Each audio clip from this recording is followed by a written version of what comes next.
Assalamualaikum warahmatullahi wabarakatuh. Salam sejahtera bagi kita semua, rekan-rekan, sedulur-sedulur, saudara-saudara kita semua dimanapun berada.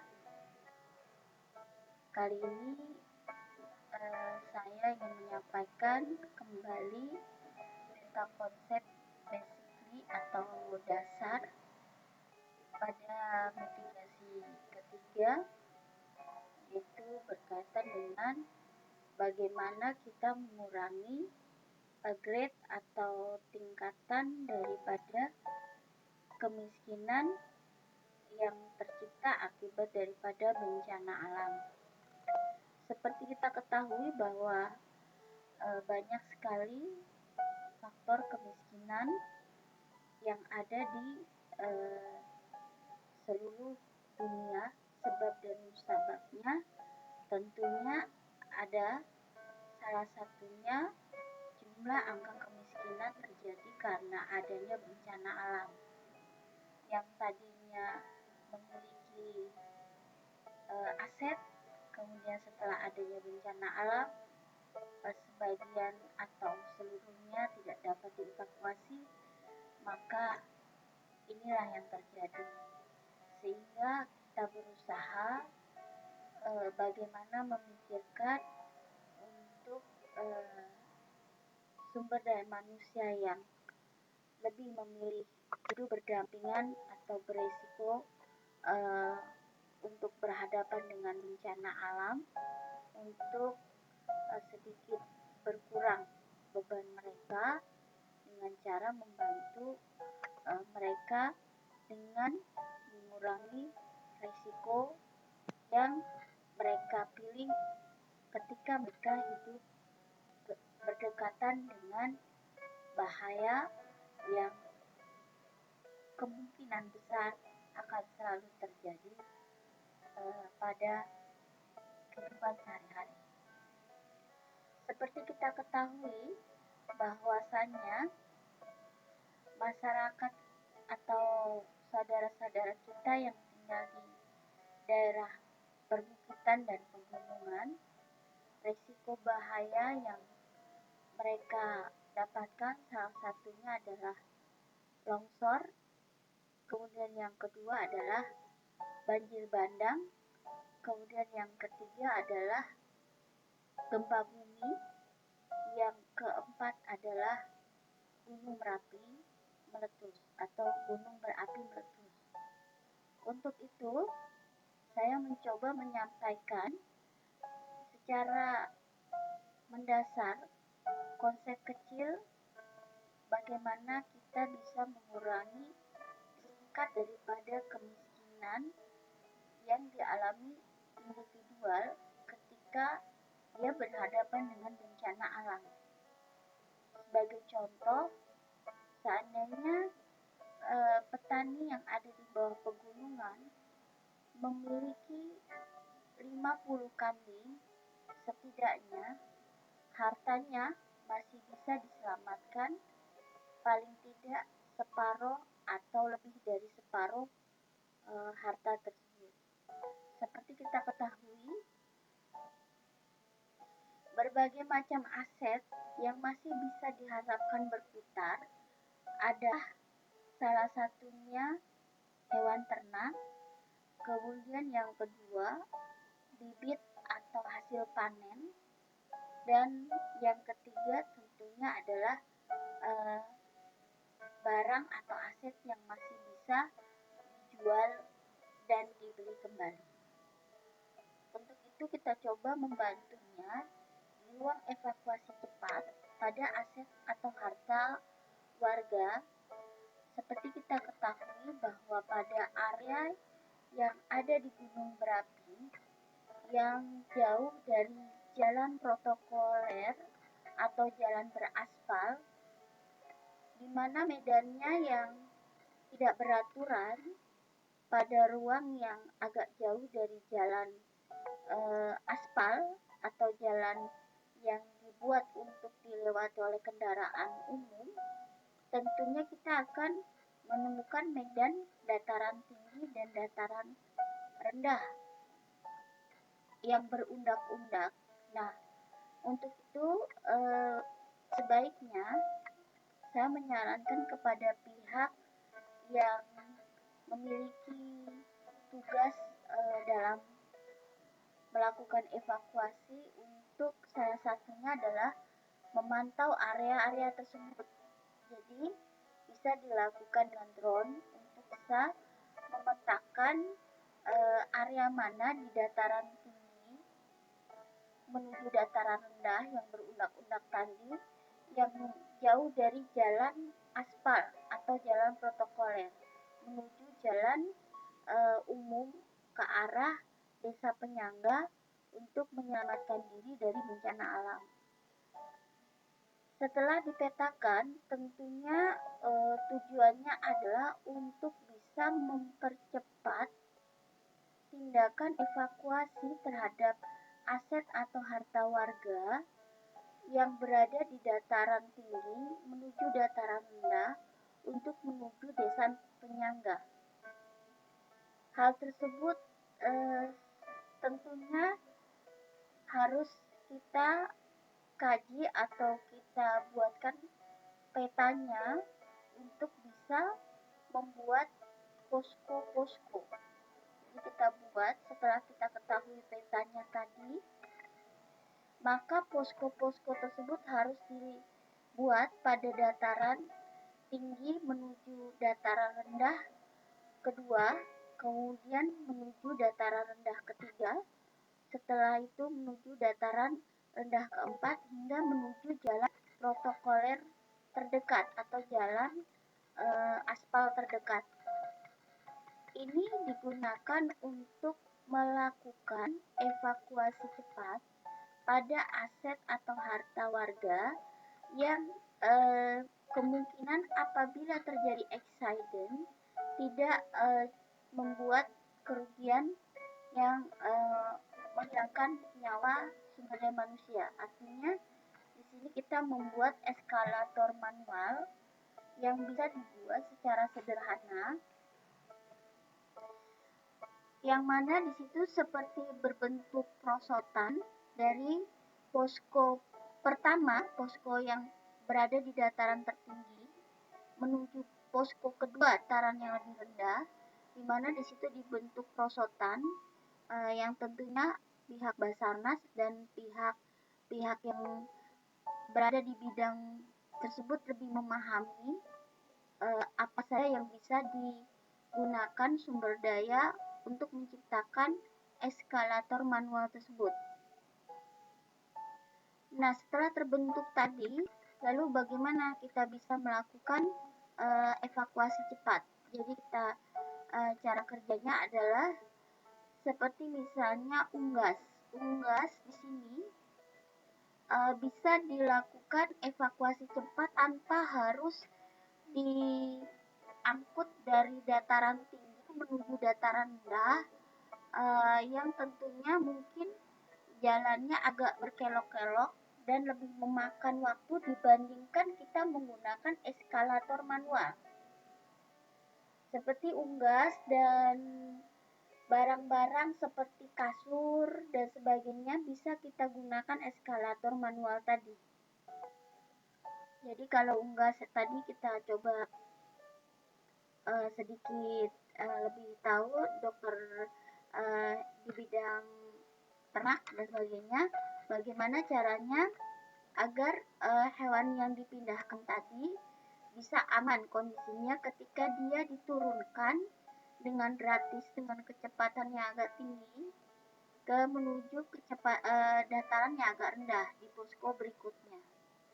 Nah, tentunya ini akan membantu dari warga yang salah satu hartanya adalah hewan ternak berupa unggas. Nah, untuk itu kita dapat membantu melakukan evakuasi cepat dengan menggunakan eskalator manual tadi. Kemudian yang kedua, barang-barang penting lainnya. Jadi kalau barang penting lainnya seperti kayak kasur dan sebagainya itu tentunya masih bisa dievakuasi selama tadi gunung api tadi masih aman untuk melakukan evakuasi barang. Jadi kita bisa gunakan cara ini untuk bisa membantu warga ketika dia berada di medan atau di area tempat tinggal yang berundak-undak dari dataran tinggi ke dataran rendah pada posisi yang agak jauh dari jalan aspal. Sehingga kita perlu membuatkan jalan darurat untuk evakuasi barang. Caranya bagaimana? Yaitu tadi kita buat eskalator manual dan mendirikan posko-posko pada ketinggian tertentu. Jadi di sini posko pertama di area dataran paling tinggi, kemudian posko kedua yaitu di area dataran yang lebih rendah daripada posko pertama dan seterusnya. Sehingga bisa kita dengan cepat melakukan evakuasi menuju jalan yang merupakan jalan utama untuk melakukan evakuasi ke desa penyangga. Nah, di sini kita bisa siapkan kendaraan yang dengan kapasitas barang yang cukup banyak. Artinya kendaraan seperti sejenis busway atau truk gandeng dan sebagainya untuk bisa lebih memudahkan lagi kecepatan daripada memindahkan aset warga untuk bisa diselamatkan.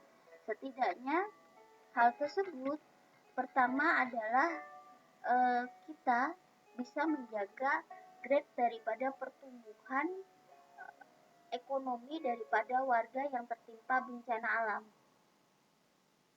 Karena ketika ternak mereka masih bisa diselamatkan, masih ada pertumbuhan ekonomi.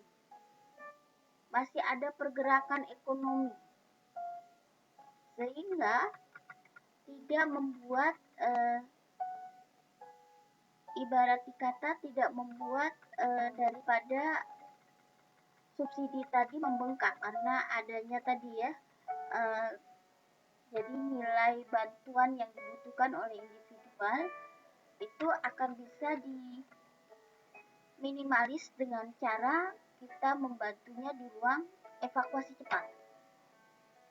Jadi dengan evakuasi cepat ini tadi kita bisa setidaknya mengurangi beban daripada jumlah dari besarnya subsidi yang selayaknya diterima oleh individual.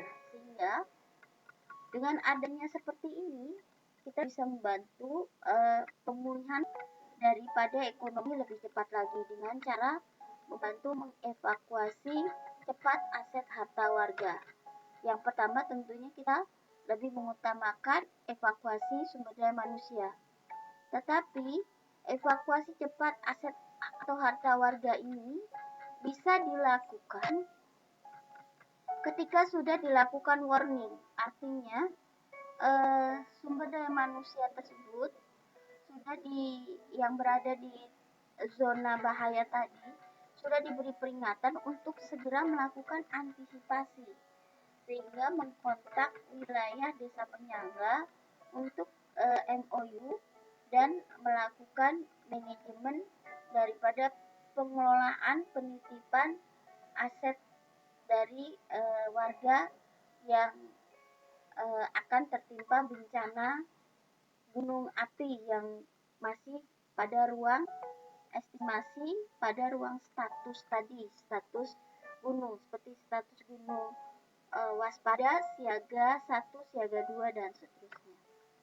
Hal tersebut untuk mengurangi daripada beban warga ya yang terpuruk ekonominya akibat bencana alam. Kemudian bagaimana manajemen penitipan barang pada desa penyangga tadi?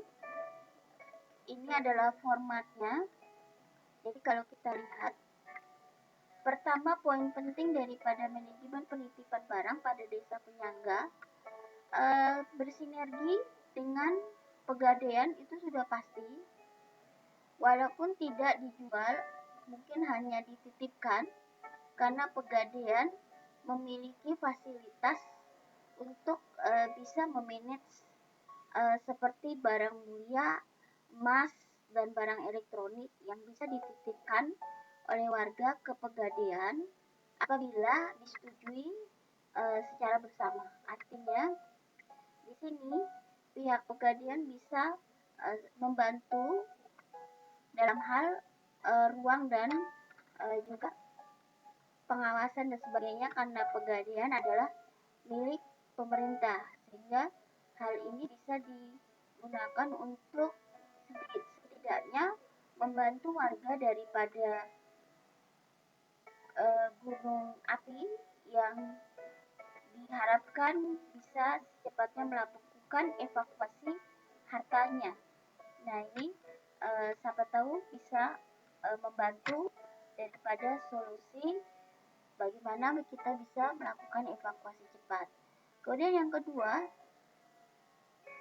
kita harus memikirkan benar bagaimana menciptakan SOP kepemilikan yang jelas dan validasi agar tidak terjadi carut-marut ketika barang-barang tersebut dititipkan. Nah, hal ini silakan dari pihak yang terkait untuk memikirkan bagaimana SOP kepemilikan yang jelas dan validasi.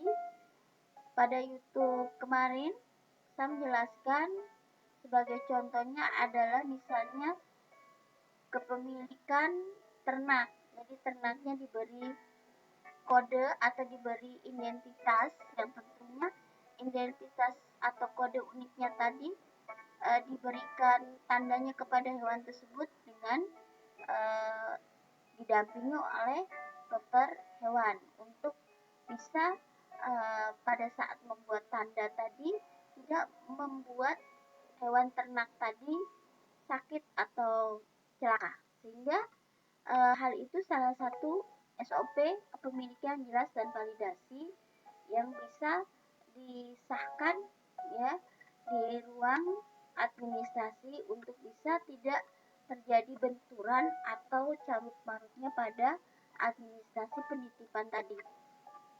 Baik, sekarang saya mencoba menjelaskan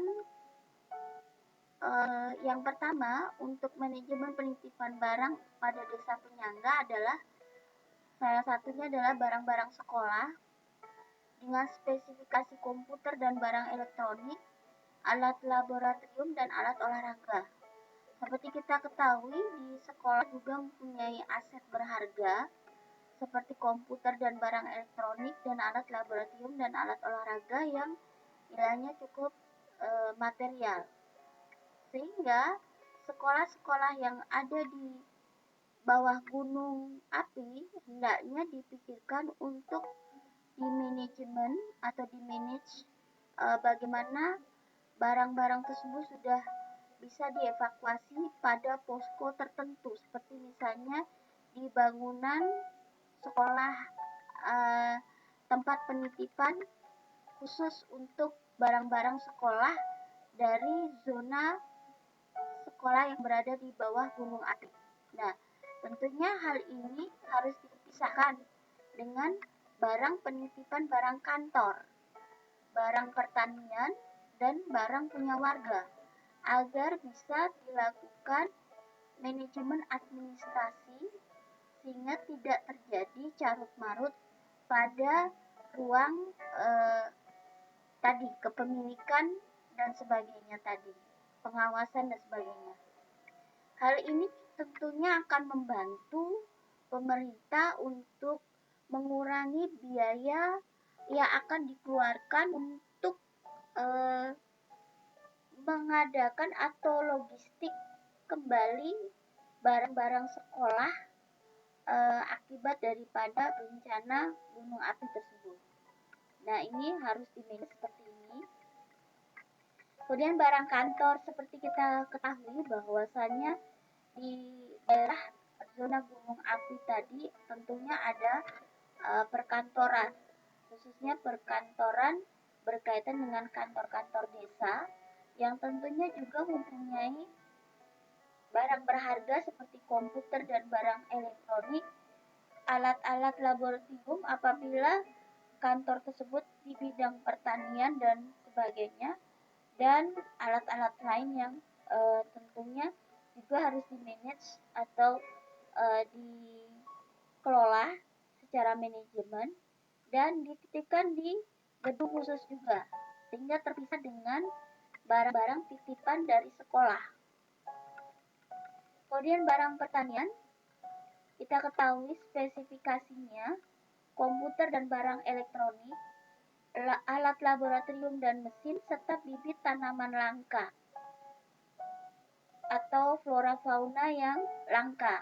Nah, ini sebaiknya juga dievakuasi di gedung tersendiri, sehingga nanti ini adalah salah satu bagian dari mengurangi beban pemerintah dalam pengeluaran pengadaan lagi untuk komputer dan alat-alat, juga sekaligus memelihara atau membantu melestarikan bibit tanaman langka atau flora fauna yang ada di pegunungan yang dimiliki oleh institusi atau bidang pertanian yang hendaknya mampu segera dilakukan evakuasi, sehingga kita tidak kehilangan spesifikasi daripada jenis tanaman yang atau flora fauna tadi yang sudah ada di katalog daripada buku-buku yang mana di situ referensi tanaman langka, lalu tiba-tiba ceritanya musnah karena adanya bencana gunung api, sehingga ini sebaiknya diselamatkan untuk bisa melakukan tadi salah satu bagiannya adalah melestarikan daripada aset kita bersama. Kemudian yang kedua bukan kedua, ini yang seterusnya tadi 1, 2, 3, 4. Nah, yang keempat ini barang punya warga, jadi spesifikasinya tentunya ada barang elektronik, ada barang komputer, kemudian pakaian, kasur, selimut, dan surat berharga. Nah, ini tentunya tidak semuanya bisa dievakuasi, tapi setidaknya warga yang ada di gunung api tadi masih memiliki standar barang kebutuhan sehari-hari. Seperti pakaian, tidak bisa semuanya dievakuasi, tapi setidaknya pakaian tersebut selain kita akan membantunya dengan donasi-donasi pakaian misalnya, kemudian donasi kasur, donasi selimut, tapi setidaknya dari setiap warga ini masih punya standar untuk dimiliki tadi. Jadi ini adalah bagian yang cukup sepele, tapi ternyata cukup membantu untuk seandainya masih sempat melakukan evakuasi. Ini adalah bagian yang paling penting. Pakaian, kasur, dan selimut ini adalah bagian paling penting untuk bisa dilakukan evakuasi. Nah, untuk ini kita bisa gunakan itu tadi salah satunya, ya, eskalator manual tadi. Ini sangat cepat, ya, dan tidak membahayakan jika ini hanya diturunkan dari dataran tinggi ke dataran rendah. Tapi kalau yang tadi komputer dan barang elektronik dan sebagainya, ini perlu dipikirkan kembali, ya, seandainya hal tersebut cukup beresiko pada alat-alat tersebut menjadi rusak, jangan dilakukan. Kemudian surat berharga, ini adalah bagian yang harus diingatkan oleh warga untuk dilakukan evakuasi secara individual. Jadi dimasukkan ke tas siaga bencana. Ini adalah bagian yang harus kita perhatikan untuk dikelola pada manajemen penitipan barang pada desa penyangga. Kemudian yang kedua itu adalah manajemen penitipan barang pada desa penyangga dalam bentuk ternak dan barang pertanian serta barang perkebunan. Nah, ini adalah aset daripada warga yang masih bisa diputar. Artinya seandainya petani itu punya 50 kambing, lalu bisa diselamatkan 25 kambing, maka tingkat penurunan kekayaannya dia adalah 25 kambing. Lalu setelah masa pemulihan, 25 kambing tadi berkembang, maka tentunya akan pulih kembali.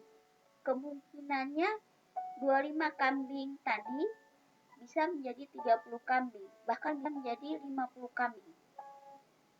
Itulah guna daripada kita melakukan manajemen evakuasi agar kita lebih memahami bagaimana mengurangi angka daripada penderitaan daripada warga yang terkena bencana tadi.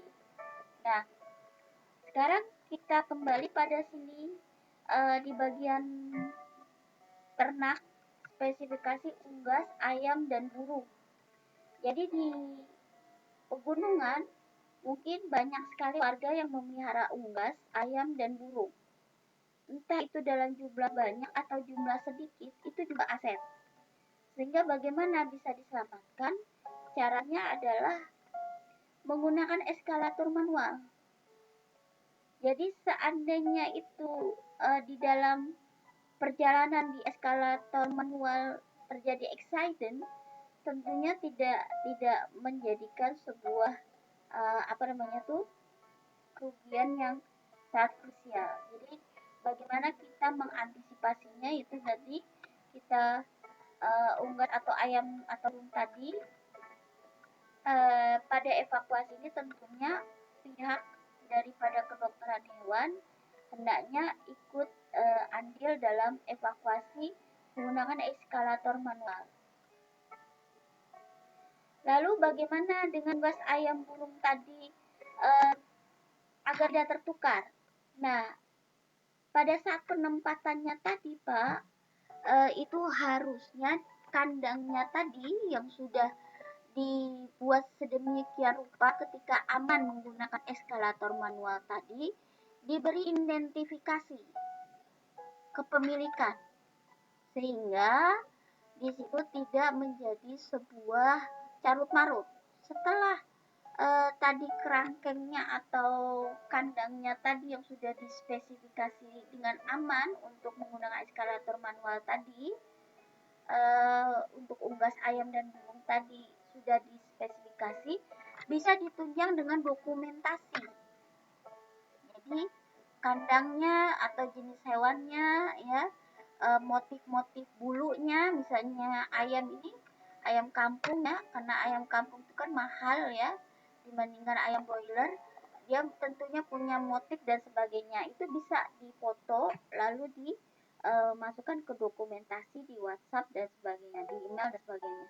Ini untuk memudahkan si pemilik tadi melakukan klarifikasi ketika tadi barangnya tadi sudah bercampur di ruang evakuasi.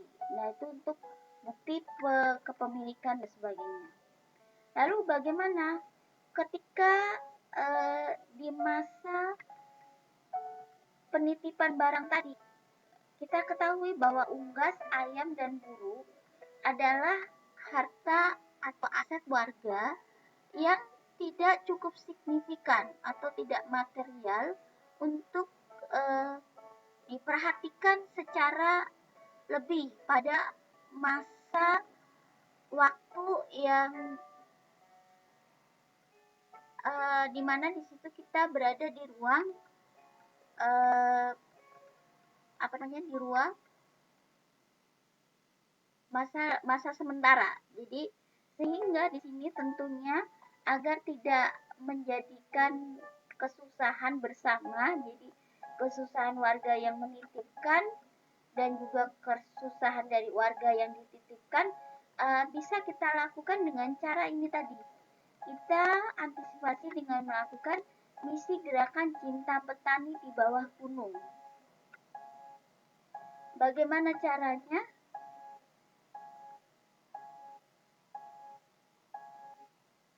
Caranya adalah tentunya kita bisa dengan cara unggas atau ayam atau burung tadi kita salurkan ke publikasi. Jadi ada pendamping dan lembaga atau institusi atau UKM dan sebagainya yang bisa mendampingi secara validasi atau secara sah untuk bisa menyalurkan tadi ternak unggas ayam dan burung tadi untuk segera diolah dengan harga wajar, artinya tidak turun harga, gratis. Nah, ini bisa kita lakukan dengan tadi bisa disalurkan ke publikasi atau bisa kita jual dengan misi gerakan cinta petani di bawah gunung. Dengan cara seperti itu tentunya akan mengurangi beban daripada warga yang terkena bencana gunung api tadi. Kemudian yang kedua, ternak dalam bentuk sapi, kambing, dan kerbau. Ini dievakuasi di khusus juga di ruangan tertentu atau di area tertentu yang berdekatan dengan ruangan HMT atau limbah organik. Jadi di sini HMT atau HMT yang sengaja dilogistikkan atau dibeli dengan dana subsidi atau dana donasi, kita juga bisa menampung limbah organik sayur-sayuran dari warga yang bisa membantu untuk menjadikan komposisi makanan ternak sapi, kambing, kerbau dengan catatan limbah organik tadi sudah terpilah, aman dan sudah berada di ruang sensoring sehingga tidak mencelakakan sapi, kambing atau kerbau tersebut. Kemudian barang pertanian, hasil barang pertanian yang siap panen tadi disalurkan juga lewat penyalur, itu tentunya harus melalui pendampingan ke ruang UKM dan pabrikasi sehingga di sini tidak merugikan petani dari dari turunnya harga. Jadi di sini petani tidak berkurang hartanya akibat panen tadi, barang pertanian tadi tidak sempat dipanen, malah kena abu gunung api. Lebih baik segera dievakuasi dan disalurkan. Nah, tentunya harganya harus sesuai dengan kebijakan yang tentunya diatur oleh pihak pemerintah.